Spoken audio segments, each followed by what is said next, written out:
talk, no problem. It's still not live. So have you gave this email to your friend? Yeah, I passed it on. Sorry, I totally forgot about that. I was thinking of sending it, but No worries at all. later you don't have to text me, you can tell me before switching. So take this one.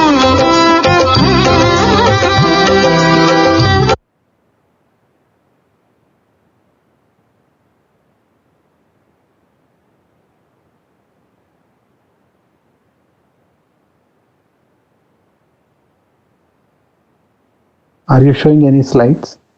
No, none at all. I just thought this will be just relaxed evening with everyone. Okay, it's ready in 10 seconds. It's switching. Okay.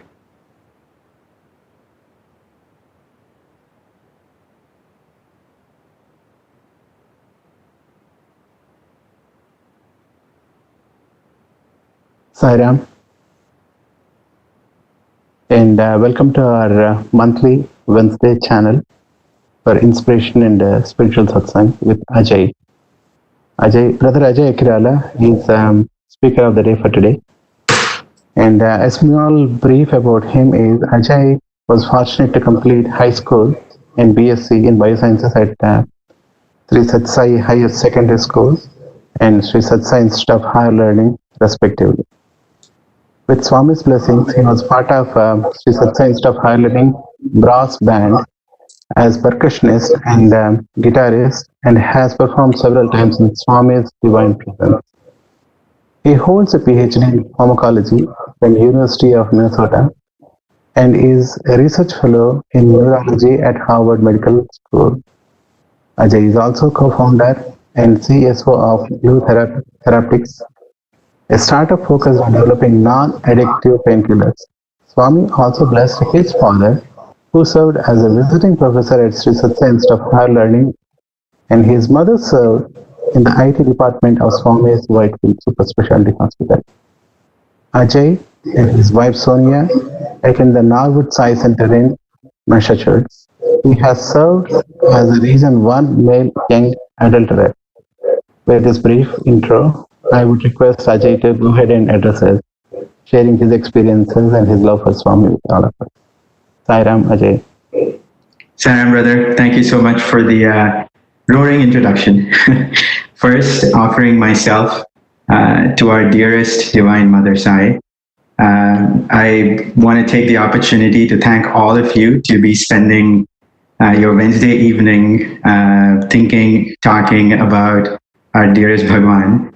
I also wanted to thank Brother Sham, Brother Murli, Brother Mahesh, Brother Venkat, all of you, and anyone else who's making this platform possible, because it is quite amazing to me how we have all taken to this virtual platform. And I've been using this term of late. We are hearing about social distancing, physical distancing, but I think we're all becoming spiritually closer thanks to all these platforms. So really, thank you to all of you. I'm actually really excited to be with all of you today. A couple of years ago, I was actually in Houston and Austin, had a fantastic time with all of you. So it's really nice. It feels like homecoming in a way, home away from home. So to get started on today's topic, I really wanted to have a very introspective session. I want to start off first with a disclaimer. Everything that I'm sharing today has actually very little to do with me, in the sense that I am not the important person there. The protagonist is really Swami. And what I would like to sketch today are some amazing life lessons that Swami gave around how we need to introspect and how we can go within. So without much ado, let me start off actually with a story. So this happened when I was still 11th grader. This was in Trai session in Vrindavan. So the building that Swami used to live in Vrindavan was called Trai. And Swami used to every once in a while call boys for more of, a small closed door session. So we used to love those moments because, you had the opportunity to spend time with Swami directly. So this one time, Swami suddenly looked at everybody and said, who am I? Do you know who I am? Tell me, who am I? So, everybody saw this as an opportunity. So some people said, Swami, you're God. Some people said, Swami, you're the Purna avatar. Somebody thought, no, there is a little bit missing. So you're the Sampurna avatar. So then Swami was saying, no, not that. So then some of the boys thought, okay, maybe we need to go a different direction. Swami, you are love walking on two legs. Swami said, oh, really? Somebody said, no, Swami, you are the love of 10 mothers. Somebody else thought, oh, you know what? 10 mothers, Swami is not saying okay to that. Swami, you are 1,000 mothers. Swami said, you don't even understand one mother's love. What do you know about 1,000 mothers' love? So like that, different people were answering. I was a slip of a boy then, still in the group 4 age, right? And so I was just keeping quiet. But I guess I thought, you know what? I came upon this idea. Swami had just given a discourse a couple of days ago, and he had said something. So I thought, you know what? This is my opportunity. So I said, Swami, you are our conscience. So Swami looked at me, he's like, see? And then he looked at everybody. He's like, see, look at this boy. He actually paid attention. And he's the youngest in the room. Look at him, all of you guys, you're all growing old. Still, you're not learning anything. Talking about things you don't even understand.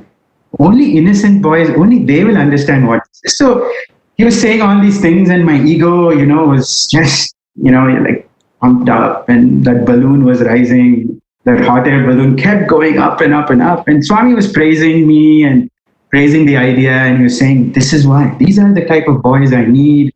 All of that. So my ego is, if it was already very high, this time it was like Mount Everest was nothing in front of me, right? So all of that was going on. But see how beautifully Swami, gives us great lessons. Swami looked at me and he said, very nice answer, Bangaru, but if I'm really your conscience and you really know that, why do you behave like such a monkey all the time? Why are you so naughty all the time? Just yesterday you were fighting with your roommate. I know everything. So you say you know I'm your conscience, yet you don't actually live like I'm your conscience.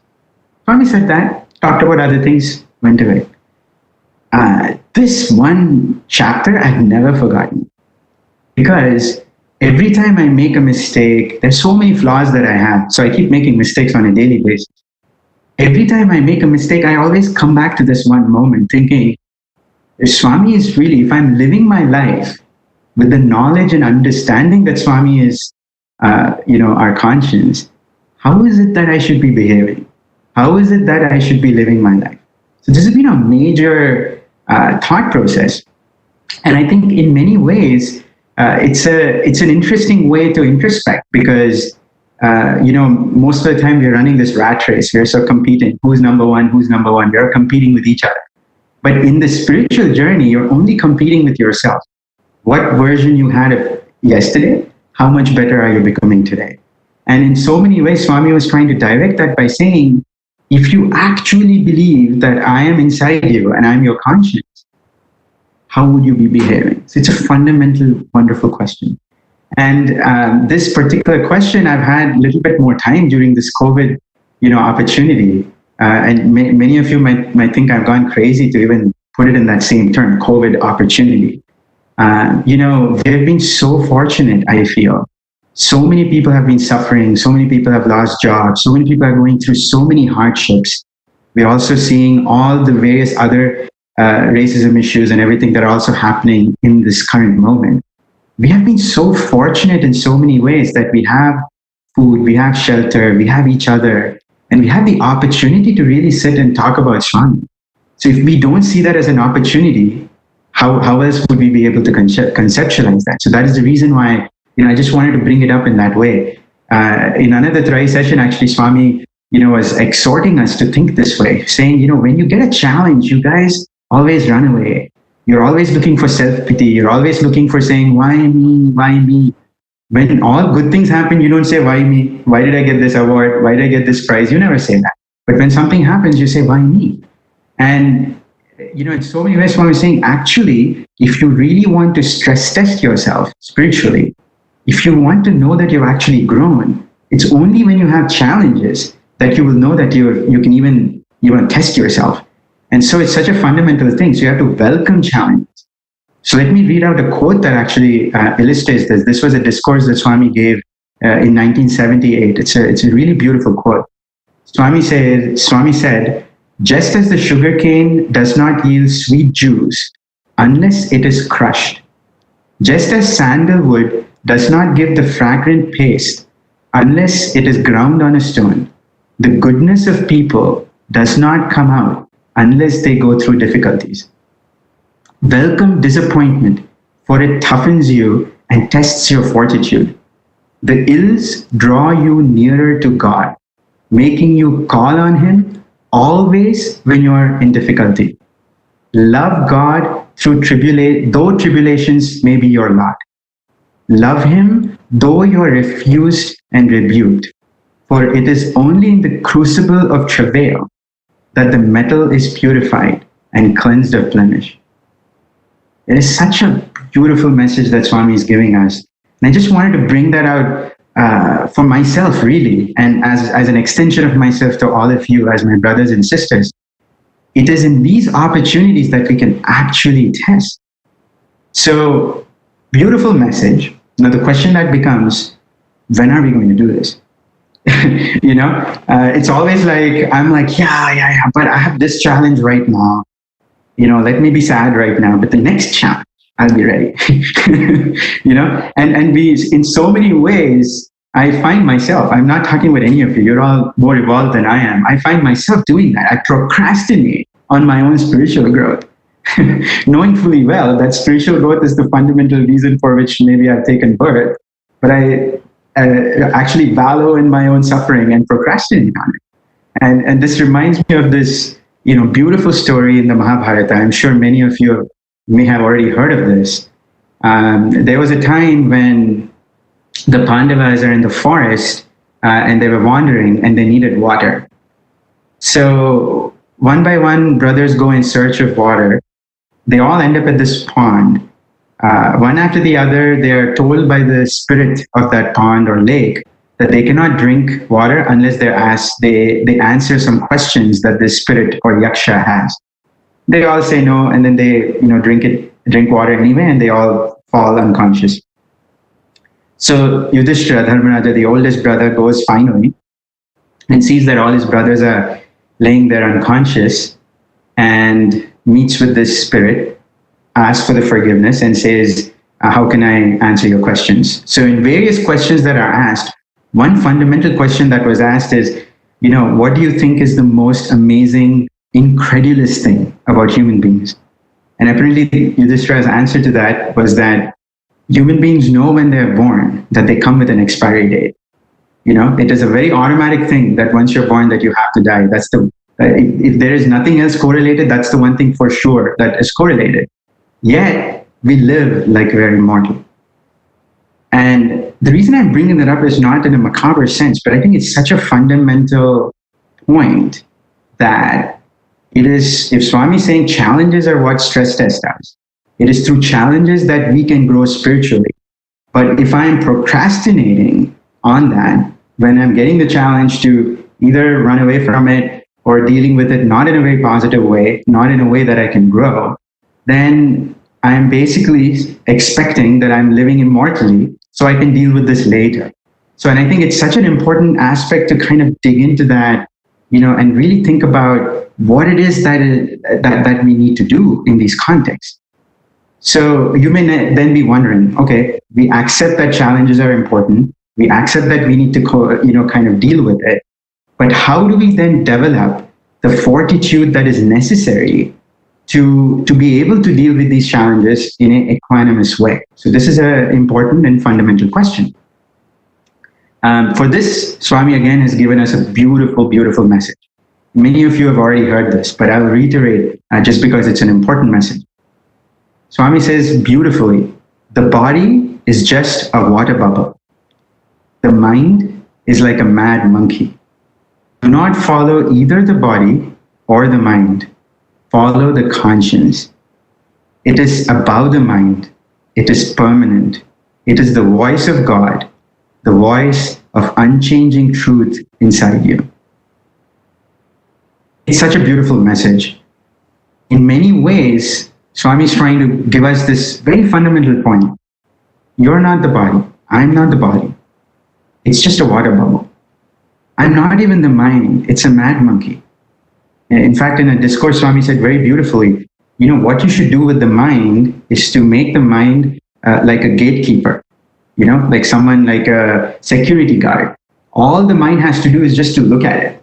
What's coming in, what's going out, rather than participate in it. That's how you build this observer context. Even in the Gita, it is said very beautifully, the more you observe your mind rather than act with the mind, you actually build a separation which actually helps you, with the aspect of equanimity. So let's delve into this aspect, step by step. And I wanted to illustrate with examples and experiences with Swami and other ways how he taught this message of you're not the body, you're not even the mind. The first ever story I remember that comes back to me at least is this was sports meet in 1999. So this was January, is when we usually celebrate sports meet in Parthi. And this particular sports meet, Swami was actually coming in a chariot. He was being led by a procession. He would come in Hillview Stadium, sit in the Shanti Vedika stand, and various programs were planned that day. So during sports meet, we have all the campuses, the primary school campus, boys and girls, the Anantapur girls campus, the Brindavan boys university campus, in Parthi, the high school boys from 8th to 12th, and then the university boys campus. So everybody would be coming and participating. And typically what happens is there's segments. First the primary school kids would go, then Anantapur sisters would go, and like that. So there would be a sequence previously agreed upon. So anyway, this was morning. Swami was just coming in the chariot. We were all watching when suddenly the chariot jerked.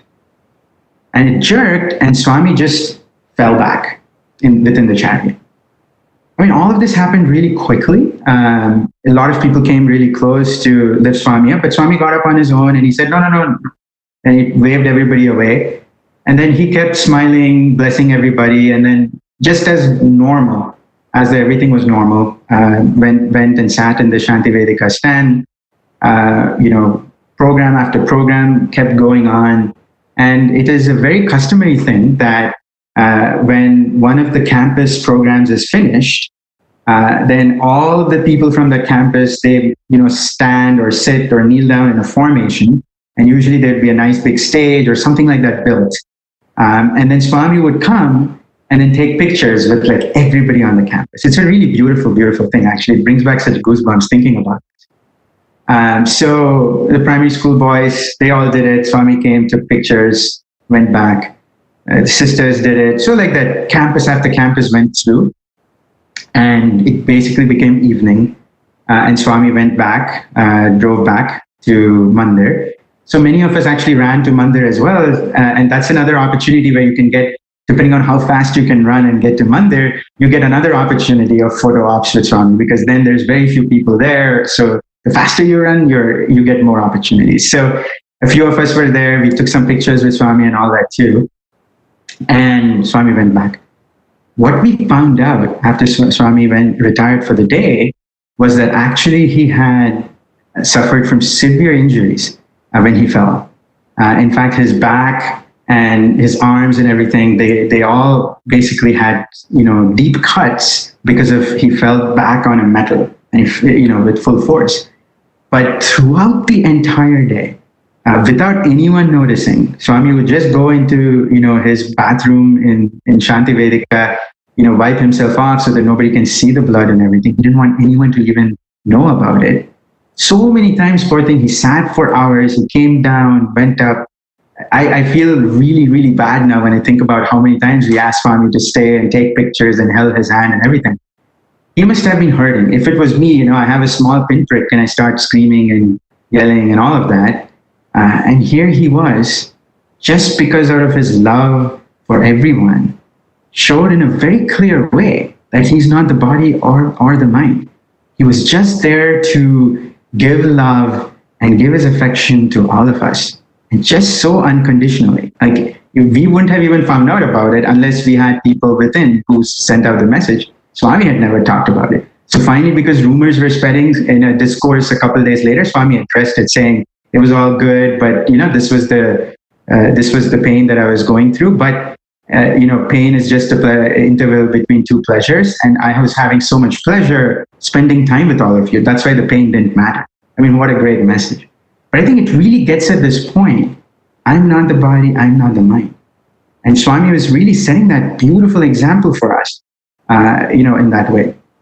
I'll share, another story. This happened when I was an undergraduate student. This was in my second year undergrad. And through a freak accident, I, basically had a ligament tear in my ankle. And because of that, I was on crutches and everything. And it was a very difficult period because everything that you do, we're so active in Parthi. And, we're always running around. There's so many things to do. I was involved in the bands. So much was going on. But with crutches, it just made everything incredibly hard. And I was also in a lot of pain, because of which I could not sit down. I could not sit on a chair for a while. So it was a tough period for a few days. So essentially, I couldn't sit in Mandir as well. So a couple of days, I didn't even go to Mandir for Swami's darshan in the evening. So that was making me even more sad, because I was not getting, to see Swami as well. So, it was this downward spiral, if you will. And so 2 days went like that. Third evening, everybody had already left for darshan an hour or so ago. Suddenly, I had one of my senior brothers just, run into my room. So I was in this room called sick ward. So that's basically where you are when you're sick. So that also didn't help. Just the name sick ward was making me feel even more sickly. In any case, so this brother came running in and he said, "Hey, Swami asked about you, and Swami looked like Swami wanted to talk to you. So just get dressed right away. I'm gonna, take you to Mandir." I was like, wow, Swami asked about me, let alone me. How did this happen? So then I started thinking, oh, maybe, you know what? This is going to be one of those, Howard Murphy, man of miracles type moments.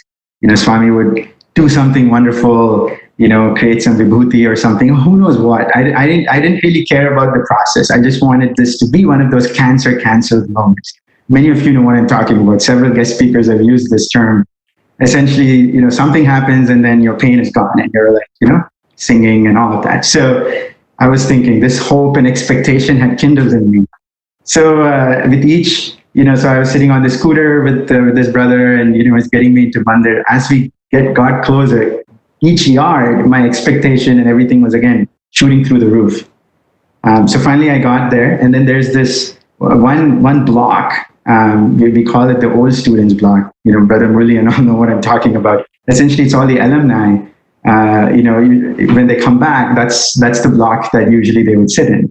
So I was given a chair and I was, seated there, and it felt really awkward to sit on a chair in Mandir. But I was anyway sitting there, and then Swami had finished interviews and everything, and then he was slowly walking, and he was talking to some of the people. So he walked through the veranda.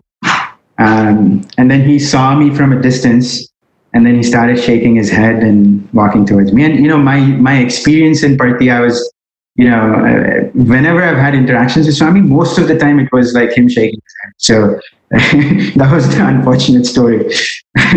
Anyway, so he was shaking his head. He came up. So there were two boys, who were sitting beside me. These were two of my classmates who I was very close to. Swami comes up, and I'm thinking, now this is the moment. I'm waiting for this. It's all ready. Swami stands right in front of me, and he looks at, the guy sitting to my right, saying, "So what happened?" So I wanted to say something, but he asked him. So he started answering. Swami was not looking. This thing happened. Freak accident. Blah blah blah. So then he looks at the guy to the left. So what did the doctors say? I want to speak, but he's talking to everybody. So this went on for about 3 to 4 or 5 minutes. I lost track of time.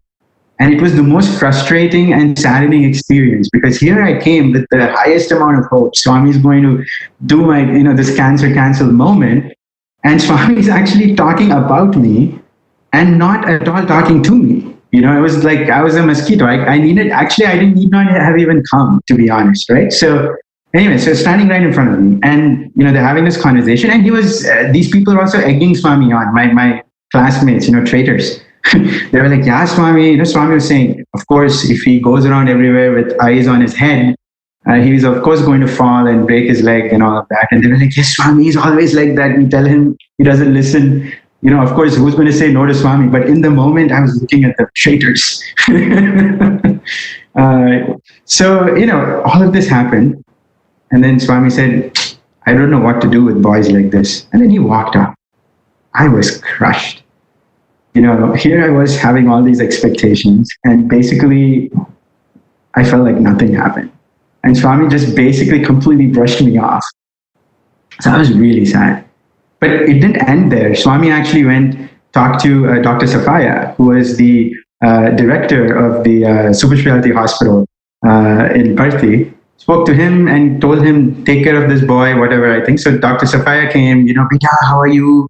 I heard you this thing, come, let's go for an MRI and everything. And I was feeling even more embarrassed. So it's not that he didn't take care of me, but in that moment, I was not able to, see all that, right? I only wanted, interaction with Swami. And I was feeling in the moment that, I was not A, getting that interaction, and B, he was making it worse by, talking to all the elders. And I was trying to not be known by anyone and be under the radar. Anyway, so this went on, and he didn't speak to me for a few months after that. And freak accident after freak accident, I had one more fall.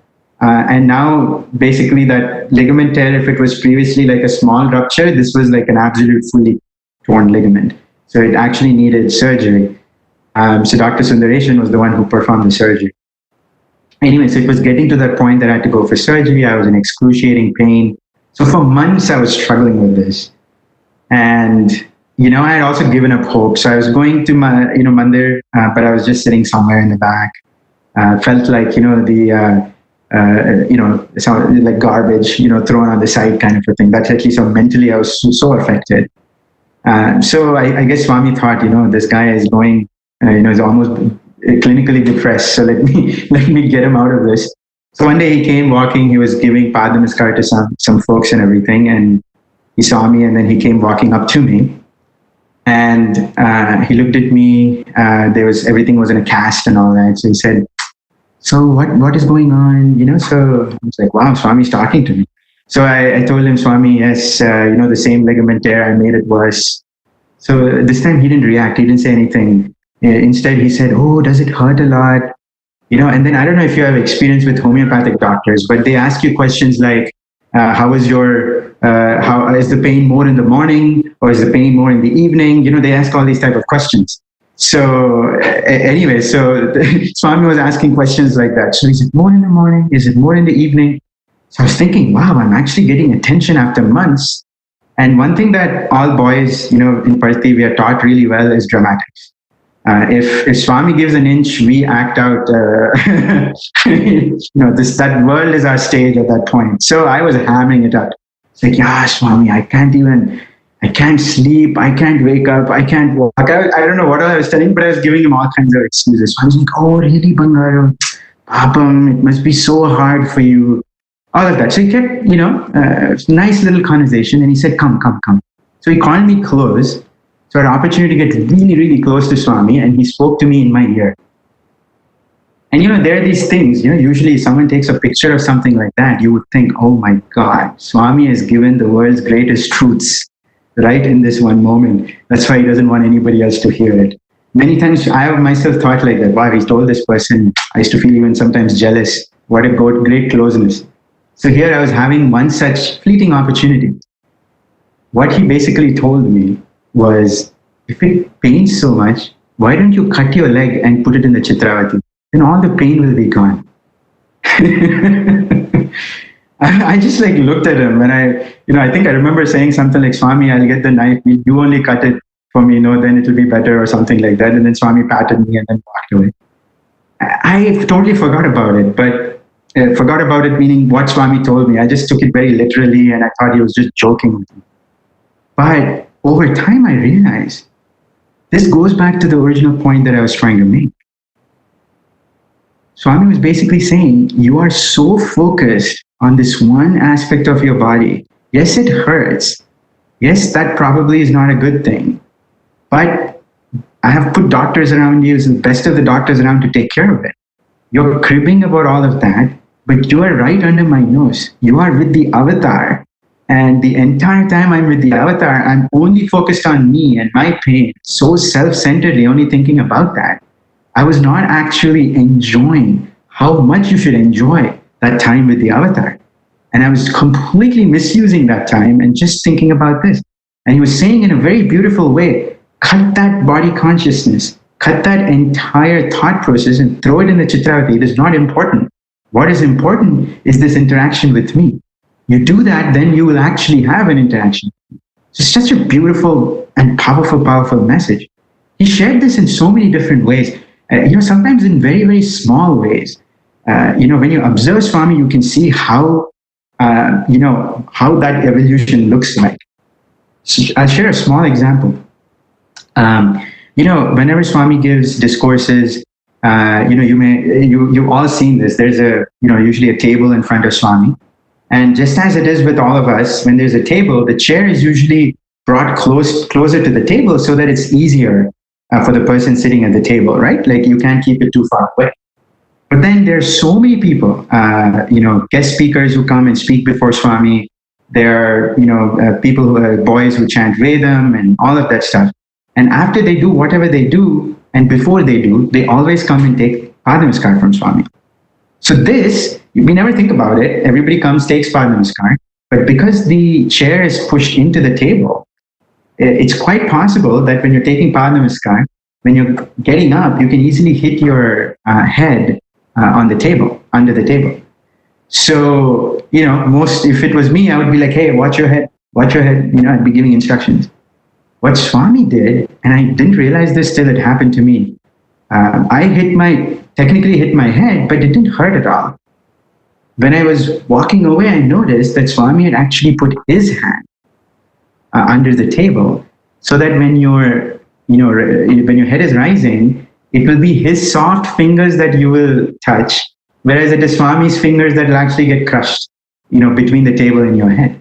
I mean, such a simple thing, right? But in a beautiful way, Swami is showing how we can serve, how that body consciousness does not matter, how he was always aware in that constant integrated awareness that Swami talked about. He actually lived it in such a way that in that awareness, it is going to hit them, so I'll put my hand there, right? So such a beautiful way. Again, it goes back to the 1,000 mothers. Only a mother can think like that, So just wanted to, bring focus on some of these aspects. Another important, message here is, how that body, mind, and then conscience aspect. I read out the quote where Swami was talking about that. Body is a water bubble, mind is a mad monkey. Don't follow either, follow your conscience. And I started off with the story talking about how Swami reiterated how you need to live if you truly believe. So the key question that comes is, how do we even recognize and how do we even connect with that conscience? Let me share a story where Swami again brought to light to me that difference between the body, mind, and the conscience. So I used to have a habit in Parthi of writing poems, just poems. Many of them would be addressed to Swami. So this one time I'd written a poem, and I was feeling really like I poured my heart out. It was an emotional poem. I had worked really hard on it, and I felt really good about that poem. And and I felt, my alliterations were perfect. Like any of my English professors would have been very pleased that it was written very nice and everything. So I was feeling very egotistically happy about myself. So Swami had finished darshan and interviews, and he was walking through the veranda. I was sitting right at the back of the veranda with this sheet of paper. So when Swami came close to me, he saw that I had this sheet of paper. So he said, "Amity, what is this?" So I held it up to him and gave it to him and said, "Swami, a poem." Swami said, love letter? I said, no, Swami, poem. Love letter? Give me. So he took it. So I didn't, correct him. And he read the letter, he read the poem, and he looked at it and he said, yeah, it says 6 places, it says love. I told you love letter, you say it's not love letter. So I just kept quiet, and he read the whole thing. He shook his head, folded it nicely into 4, like 2 and then 2 again, and then put it nicely in my shirt pocket, and then patted me on my chest like this. And he said, pretty words, big words, but lopalinichi ravali. It has to come from inside. And he walked away. I was thinking, there were so many thought processes in that moment for me. Here I was thinking my alliterations, everything was perfect. I felt I put my heart and soul into this. My mind had thought about all the wonderful connections. I put, like blood and sweat into this poem. And this was my offering to Swami. And basically he said, no, it's not coming from inside. What is this thing inside? Right? What is it that I was not having? It's easy for us to know that we don't have a connection with Swami. It's another thing when Swami tells you, you don't have a connection, buddy. You need to do something about this, right? So you need to change something. And it's been such a profound message that it's not just enough to do something cerebrally. So much of the input and knowledge that I get, I always treat it somewhere here. I think about some logic, rationale. Especially as a scientist, I'm even more egotistic about the sense of logic and rationale and all of that stuff. So everything is deconstructed in that context for me. And Swami is saying, no, none of that actually matters. Like something else is inside through which you have to express this. If you're connected to that, then everything else is perfect. It doesn't matter what the rest of the stuff is. It will automatically be in sync. So this quest of then trying to find that thing inside. So that's the question that has been motivating me a lot, because this is now the biggest challenge I feel for me, for my spiritual growth, which is how do I get connected with that conscience inside?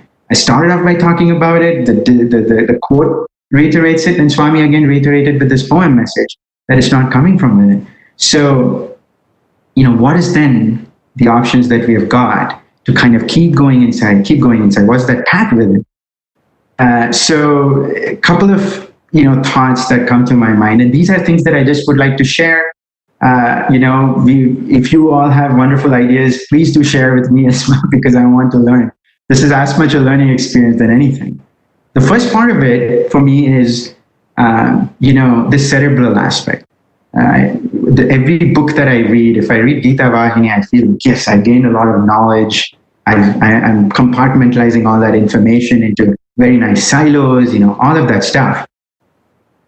But then the question, that really comes back to is, how am I, treating the people around me? How am I relating to the people in my own house, my peers, my spouse, children, parents, friends, co-workers? And it's such an important thought process that I sometimes strike upon, because, life keeps happening. Most of the time, I am so caught up in my own life that I don't know which day it is, what has happened, because we're just going through this motion of life. And in so many ways, I don't even express gratitude for all the people who are around me and all the wonderful things they're doing to me. Many times I'm not even aware that I have to share, that something is happening. When I have awareness, even then I'm like, oh, but I have this 5:00 meeting, let that get done, then I will think about it, and then totally forget. What about that expression? If we don't express our gratitude, how are we going to get in tune with those internal aspects? And I think that showing gratitude to me has become such a big part of my thinking these days, because it does not matter how much high philosophy I'm able to deconstruct here. To be able to practice it, the biggest challenge is that, because I may be having some argument with somebody, and therefore, even though they've done a lot of good things for me, I'm like, no, I don't like them right now. So I don't want to show them that. And this gratitude aspect is so fundamental. Swami has actually said this beautifully, right? Love lives by giving and forgiving. Self lives by getting and forgetting. And I found myself living in such a selfish and self centered type of an existence where I'm not actually sharing that with anybody. And if we don't share that, what are we actually doing, right, on a daily basis? How much is all this knowledge helping? I'd like to share a couple of stories around this. One that was so powerful. We recently talked about, you may have heard about the 5-region virtual retreat that happened. So I was on a panel discussion with a few other folks, and one of them brought up this beautiful story. This African American gentleman called Anthony Hinton. He was falsely accused of a crime that he did not commit, but he was put in jail for 30 years on death row. So basically, at some point in time, he was to be put to death. But his conduct was so good, and he never ever expressed any negativity towards anybody. He led a very constructive life in jail and everything. So they wanted to reduce, his sentence and so on. So when they were reviewing his case, they actually figured out that he had never committed the crime. So after spending 28 years or something like that in jail, he was finally released. So when he was released, apparently he got on 60 Minutes, and the host asked him, he said, how do you still come here with this big smile? What do you feel about all those people who put you in jail? What do you want to do to them? His response was, why would I do anything to them? I am very happy as I am. I am so thankful for my freedom. I want to smell the beautiful air. I want to feel the beautiful rain. I want to do all of that. I have nothing to do with anyone. And I wish them all well, and I want them all to be happy. So the host was stunned. He's like, what do you mean? These people took away 28 years of your life, and you say you can completely forgive them. How's that even possible? And the answer he gave is so powerful. He said, look, they took 28 years of my life. If I don't forgive them, they will take my entire life. What a beautiful message. He's living that lesson by Swami, right? Love lives by giving and forgiving. Self lives by getting and forgetting. What a beautiful, profound message that we are hearing from him. It's in this, in this context that I wanted to share how, that forgiving nature, how gratitude, it can actually be a tool to help us foster this love. And that's why I keep coming back to it. Many times I thought gratitude was a state in which I'm just expressing something. But what if we use gratitude to keep fostering that love and that connection inside? Let me share another example, where Swami taught me this very important message about gratitude. So several years ago, I had a colleague with whom I had a pretty good relationship. She was pretty much like a mentor to me. And, we had worked on a lot of projects together. And then she was basically like my mother's age, in that same ballpark. So I looked up to her. And somewhere along the way, I felt that our relationship got really, kind of on the rocks. There was a lot of negativity. And in my mind, I was like, why is she being so mean to me? I am only being nice to her, but I'm only getting meanness from her. And day by day, that situation got worse to the point where in some meetings, it was really obvious that we're not getting along. And this was frustrating me internally. And a lot of bitterness and all of that was kind of growing within me. And this one evening, I remember sitting in my room, in my apartment, thinking, Swami, you have to help me here. I just don't know how to deal with this situation. This is out of my control. I don't know how to respond to this. I'm having so much negativity right now. This negativity is eating me alive. You need to rescue me from this because I'm not finding any good way to do it myself. So I was thinking like this and I went to sleep. And I usually actually don't get dreams of Swami. It's just never one of those, I've never been blessed with that gift. But this was one of those days that I think Swami decided, okay, he needs a message. So he himself came, and I vividly remember, Swami always said, if I give you the dream, you will remember every bit of it, you will remember what you were smelling, you will remember everything. And this is one of those things, I absolutely remember it. And sitting with Swami, and I was reiterating the same question, and I was literally in tears, saying, Swami, I don't know how to deal with this. And then Swami said, that is because you have forgotten everything she has done for you. He was very strict with me. You have forgotten everything she has done for you. Even if she didn't do anything, it is still your duty to forgive. But for you, even more, I'm angry because she has done a lot for you and still you're not ready to forgive. That is not right. You have to show your gratitude. Show her your gratitude. So he kept talking about this and I kept arguing with him saying, but why should it be me? She's the one who started it. I was always nice to her. I never said one mean thing to her. She's the one who's doing this and all of that. And Swami said, no, you're forgetting, you're forgetting, you're forgetting. So he kept going back to that message. So I woke up and I vividly thought, okay, Swami's message is very clear. I have to show her gratitude, but how do I do it? So I thought about a few different ideas and then I finally decided on a strategy. And I figured out the strategy, but I felt I will fail. You know, this is what it is. Monkey mind is like this, right? Swami has come and given me clear instructions, and yet I'm like not really sure that it'll work. But you know, whatever. At least I went through the motions, I guess. So that's why there's a story to tell. So I bought flowers. This was a Thursday or something like that, and that Sunday was going to be Mother's Day. So I hit upon this idea that, you know what, I should, invite her. So I went up to her and gave her flowers, and I said, it's Mother's Day coming up soon, so I just wanted to give you some flowers. And I was thinking, could we go for a pre-Mother's Day celebration kind of lunch tomorrow, Friday? So would that be okay with you? And as I was speaking it to, in my mind and my heart, I'm like, this is not going to work. I'm going to get chewed out. There's going to be lots of negativity. I don't know why, Swami, you're making me do all this. I was having that internal dialogue. I was very shocked when she said, oh, that is so sweet. Yes, I would love to do that. So I was like, oh, wow, this is amazing. Swami has told me something. I did it and it's actually working. Isn't that something? And and then immediately I told myself, no, it's only working because Swami told me. And I didn't even believe it. Anyway, so the next day we went out for lunch.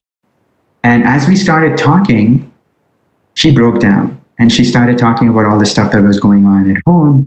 Her husband, who was a very active person, he was a basketball player and everything. And he was recently, started showing all these neurological symptoms. And basically now he was bedridden. And they figured out that there was a particular genetic issue because of which that was just a progressive thing and there was no drug, no treatment possible. And her only son also has that same genetic mutation, which means he may also suffer that from the same disease. So basically, as a mother and as a wife, she was completely crushed.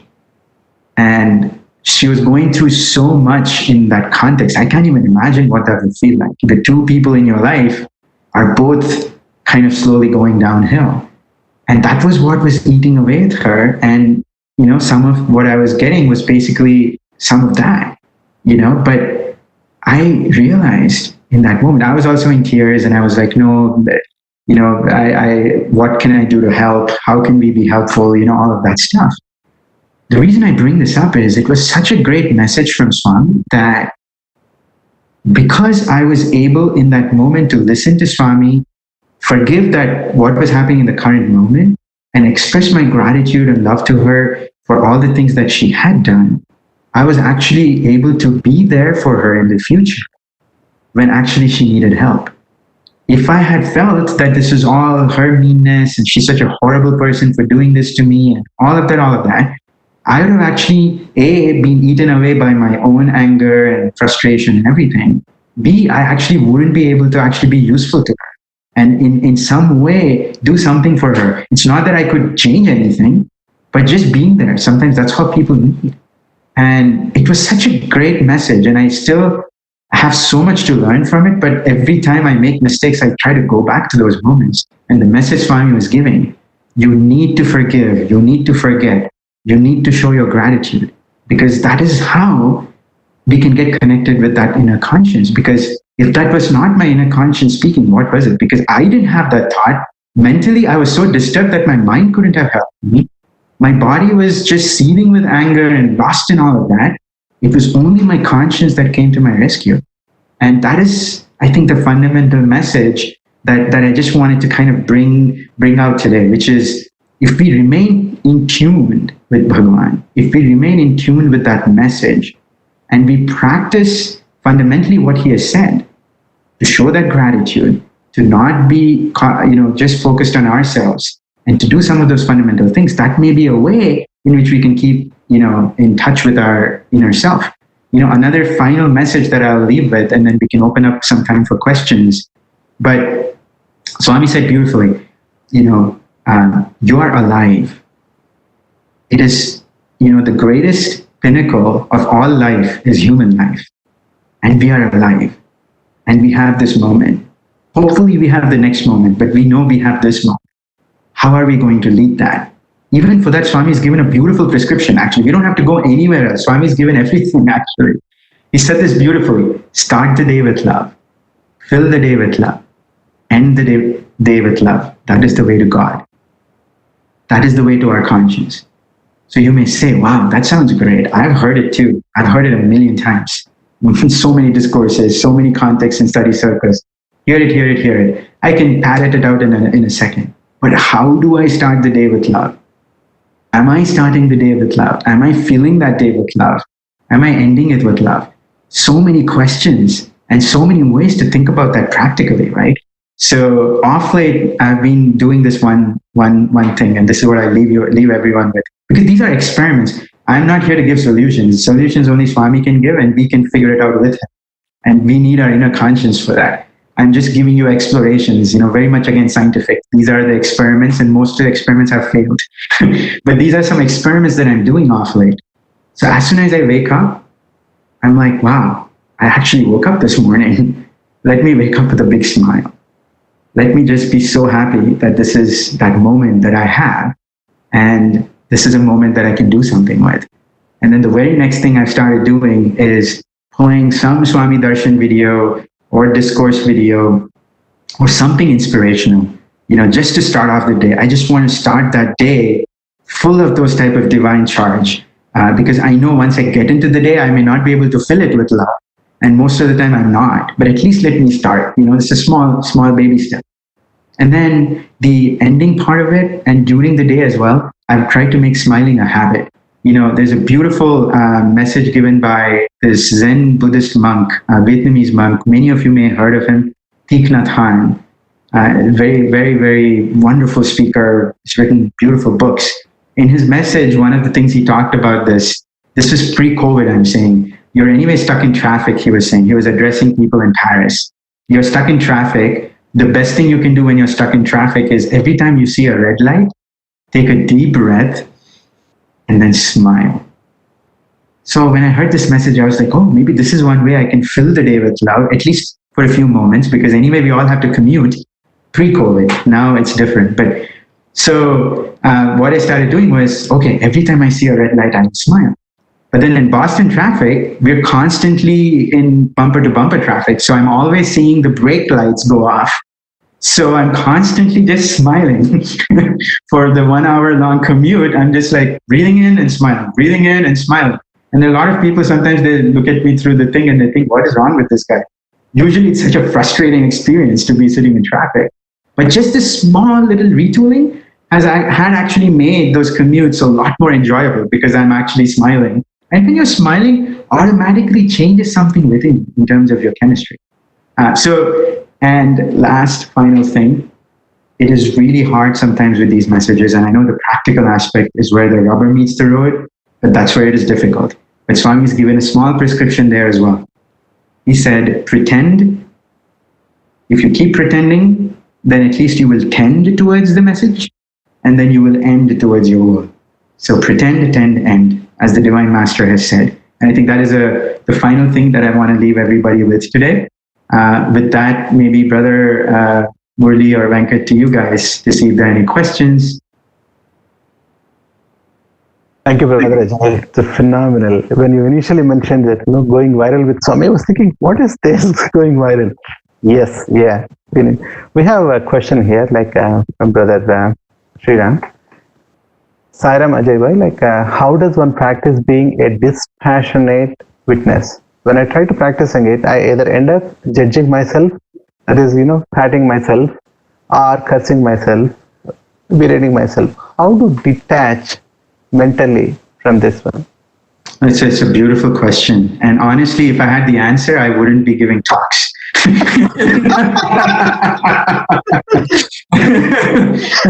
No, this is a very important point, and a beautiful couple of things happened recently that I'll share in this context. All the VAs in Region 1 and 2 together started a Gita Vahini book club.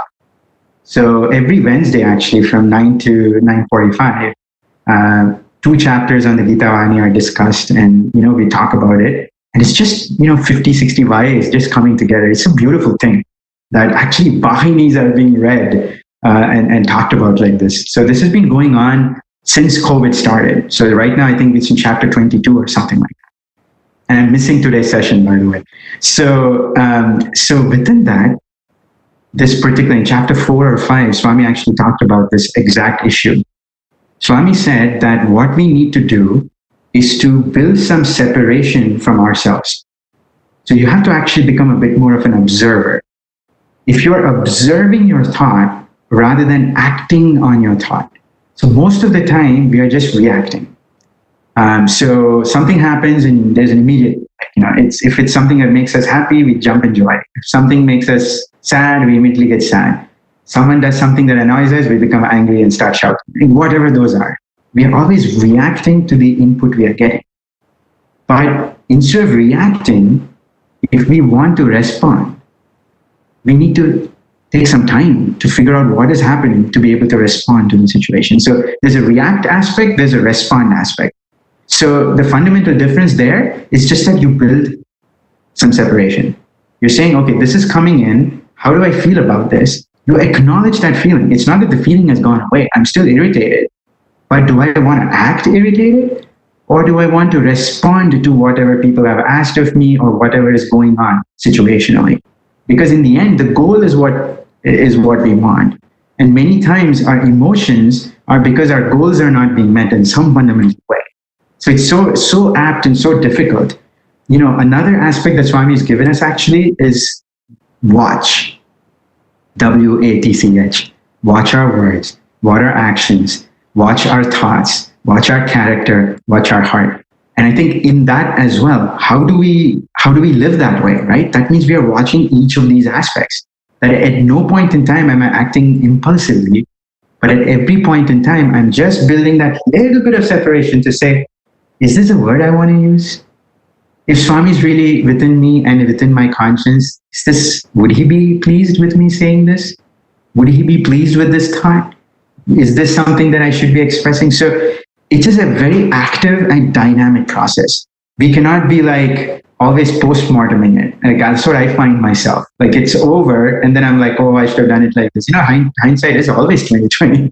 But I think in that dynamic aspect, to do that, I think we really have to internalize that particular message. Otherwise, it's a really difficult process. Not that I'm there. I'm nowhere close to that. In fact, I'm the most reactive person probably that I know. But this is at least the fundamental message. I think that's a very good answer. Like basically, detaching is not that easy. So long you are conscious about that one. Okay, I'm reacting to this one. I'm not responding to this one. Then okay, take a pause and say, okay, what I'm doing, why I'm doing it. That will really helpful. One more question I have is, like we have been progressing in this spiritual path. That's what we think. But where is the response from God, or where is an affirmation from God, or a denouncement from God that okay, you are either going on this way or going on the wrong way? How do we get that? What a beautiful question.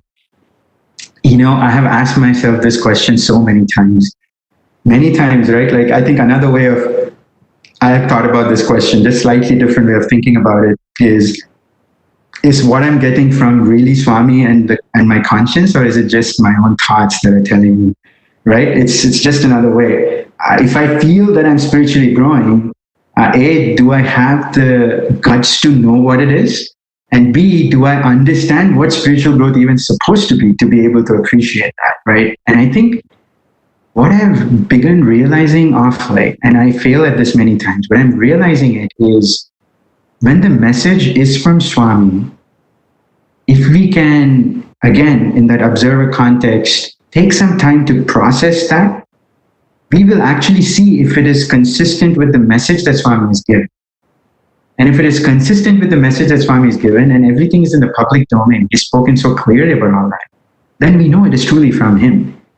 If the message is not consistent, that means I am imposing my own thought process and thinking that this is okay, And, sometimes we do this, right? We read between the lines, one line from quote one line from quote in Ramakatha Rasvani, one line from quote in Gita Vani, and then we build our own philosophy. Swami has said,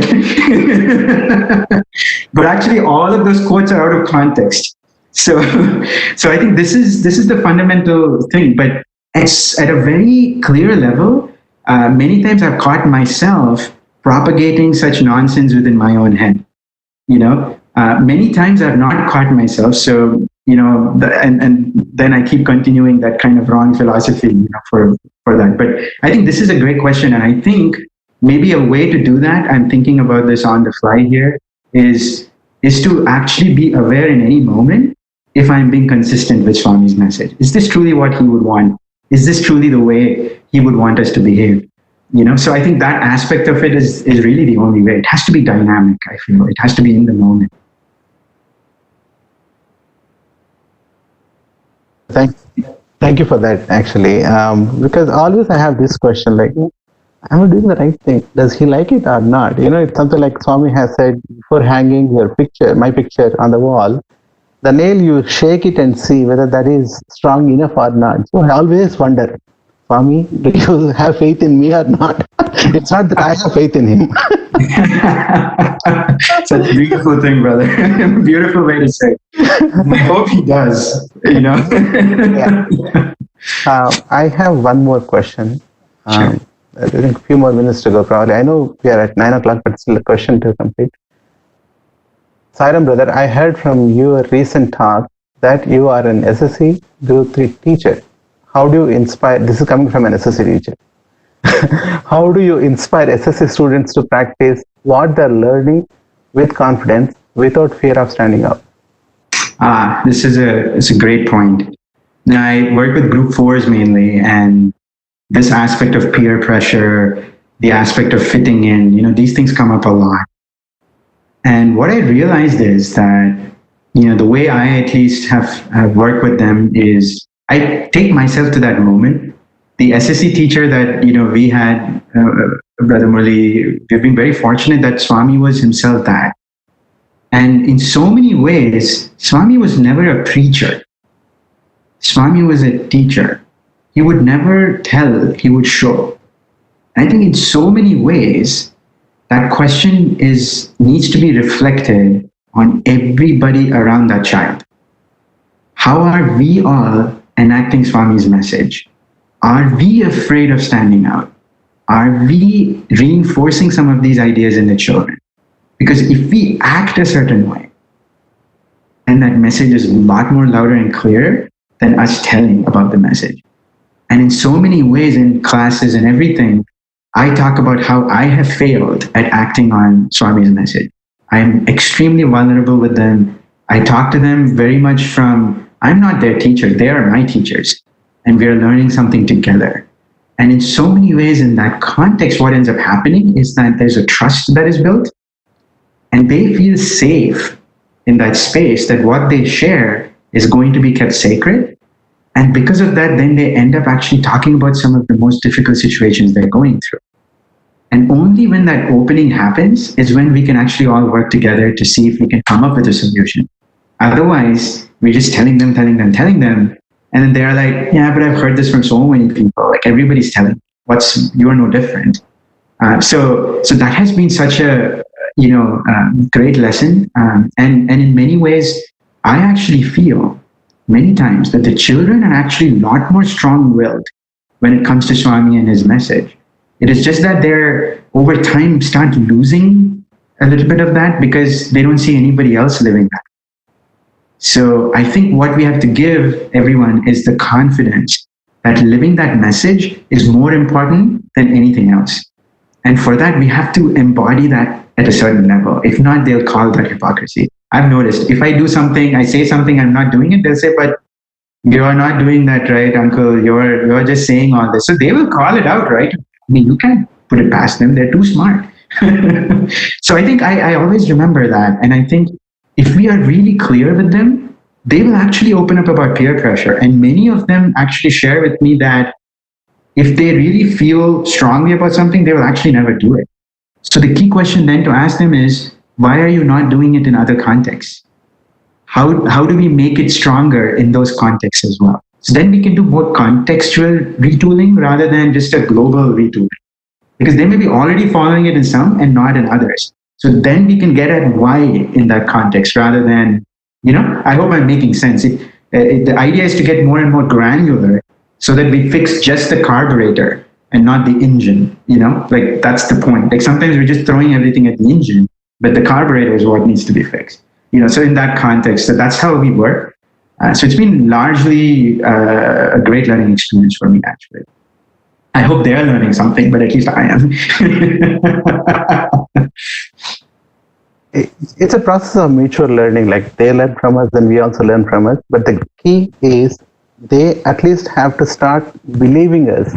In case we start acting in that way, they start believing us, then they can believe in the concept what we are talking about. If they don't have faith in us, they don't see as an example, they'll not further get into that. It goes this way, right? It just goes in one way, goes the other. They're like, yeah, they can expound on it. They can tell Swami's quotes better than me, actually. Because they've heard it all.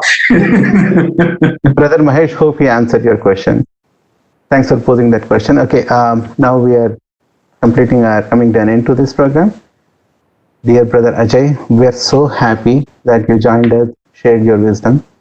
And particularly, this topic is very, very intriguing. Like I was thinking going viral with Swami, but you have beautifully put it like, this body, mind, and conscience. And you started with the conscience, what it is. That duplicacy or that hypocrisy, Swami pointing it out.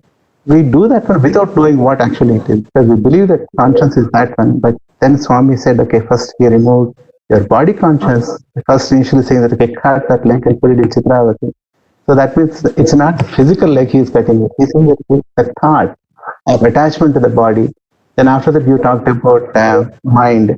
When you wrote a poem and gave it to Swami, and Swami said, okay, it has to come from you, not from your mind. It has to come from your heart. That gratitude has to come. You built the story beautifully. After that, how you showed that gratitude to that lady, as taking her out for a pre-Mother's Day, and again she coming back and narrating her story. How beautifully you connected.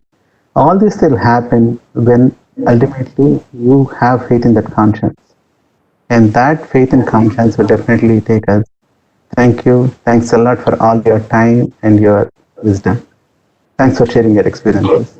Thank you, everyone. Thank you so much for the opportunity. Really. Swami be with all of us. Thank you. Sai Ram.